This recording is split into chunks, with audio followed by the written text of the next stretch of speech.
Hi guys, welcome back to my channel. To everyone who had requested that I share my approach for descriptive answer writing, this video is for you. I will be answering two major questions here. When you should prepare for your descriptive answer writing, and second, how you should prepare for your descriptive answer writing. First question, when should you prepare for your descriptive answer writing? The answer is, do not wait till the end of phase 1. At least we are clear on that कि phase 1 और phase 2 के बीच में बहुत ही कम time gap मिलता है, तो आप phase 1 के बाद अगर डिस्क्रिप्टिव आंसर राइटिंग की तैयारी शुरू करोगे तो वो टाइम आपके लिए इनफ नहीं रहेगा. तो आपको फेज़ 2 का सिलेबस कवर करते टाइम ही डिस्क्रिप्टिव आंसर राइटिंग की भी प्रैक्टिस करनी होगी. वो कैसे करोगे आप? जब भी आप फेज़ 2 के लिए कोई टॉपिक पढ़ रहे होते हो तो try to read that topic in the form of question and answers. Let's say you are studying unemployment for your ESI. तो जब आप अनएम्प्लॉयमेंट का टॉपिक पढ़ रहे हो तब ये सोचो, अपने माइंड में क्वेश्चन आंसर के फॉर्म में लाओ. What is unemployment? What are the reasons for unemployment? What are the various types of unemployment? What measures can be taken to reduce unemployment?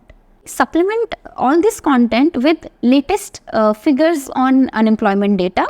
जो भी लेटेस्ट रिपोर्ट आई हो उसमें जो डेटा हो, तो ये सारे नोट्स एक जगह बना के रखिए.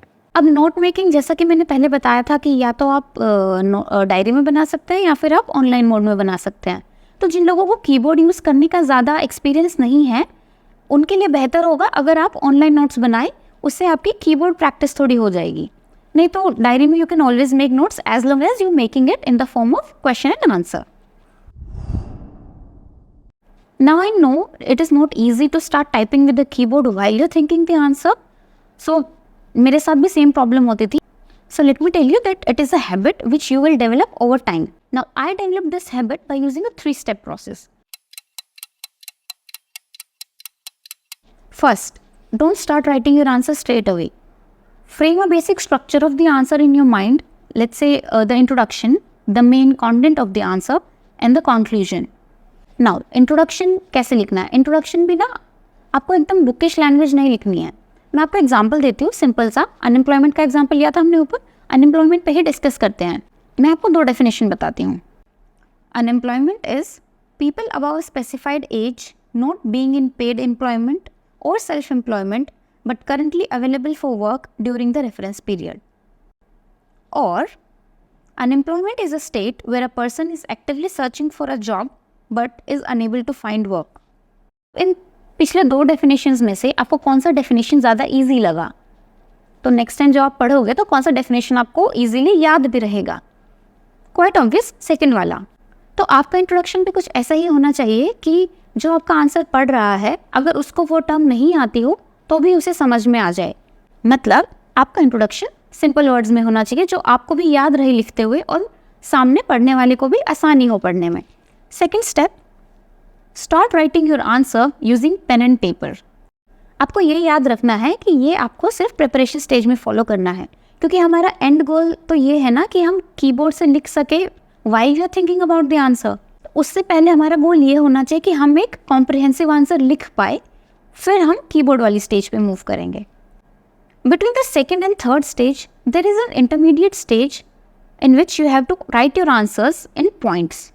अब इससे क्या होगा ना, जब आप अपने आंसर्स पॉइंट में लिखोगे तो you will have a knowledge about the quality of your answers, कि आप कितना काम का कंटेंट लिख रहे हो अपने आंसर में और कितना आप सिर्फ वर्ड्स यूज़ कर रहे हो स्पेस फिल करने के लिए जस्ट सो आपका आंसर लंबा लगे. आपके आंसर में क्वालिटी होना चाहिए. काफ़ी लोगों का ये क्वेश्चन होता है कि वर्ड लिमिट पूरी करनी है क्या? वर्ड लिमिट पूरी नहीं करनी है. मैंने आउट ऑफ 4 क्वेश्चंस किसी भी क्वेश्चन में वर्ड लिमिट पूरी नहीं करी थी. Your answer should have quality.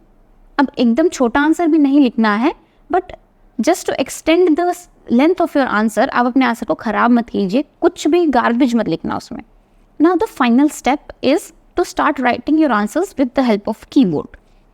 इसमें आपको सेम अप्रोच फॉलो करनी है जो आपने पेन एंड पेपर से लिखते हुए फॉलो करी थी, पर इसको रिवर्स ऑर्डर में करना है. मतलब कीबोर्ड से जब हम आंसर लिख रहे हैं तो पहले हम आंसर लिखेंगे पॉइंट्स में and then we will working upon elaborating that points.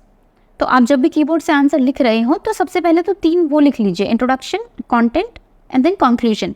Introduction में सिर्फ डेफिनेशन, मेन कंटेंट में what all the important points that you are able to think, और कंक्लूजन में कौन से इंपॉर्टेंट पॉइंट सोच पा रहे हो, and then उनको elaborate करना and remove the headings which you had written earlier, introduction or main content or conclusion, ये लिखना नहीं होता है आंसर में.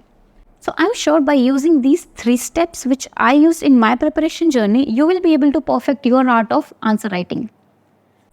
Important tip, please do not skip the second step, that is writing that comprehensive answer using pen and paper. I was working in the IT department of a bank, so I had to use a keyboard day in and day out as a part of my job. But when I had to write any answer, let's say about hierarchy of needs theory, I could not do that.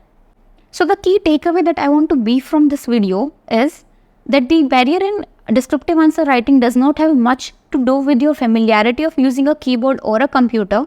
Rather, it is about the clarity of your concept and the framing of the structure of your answer. So pen and paper method will help you in that. So that was all from my side. I'll see you soon with another video. Thank you for watching. Bye-bye.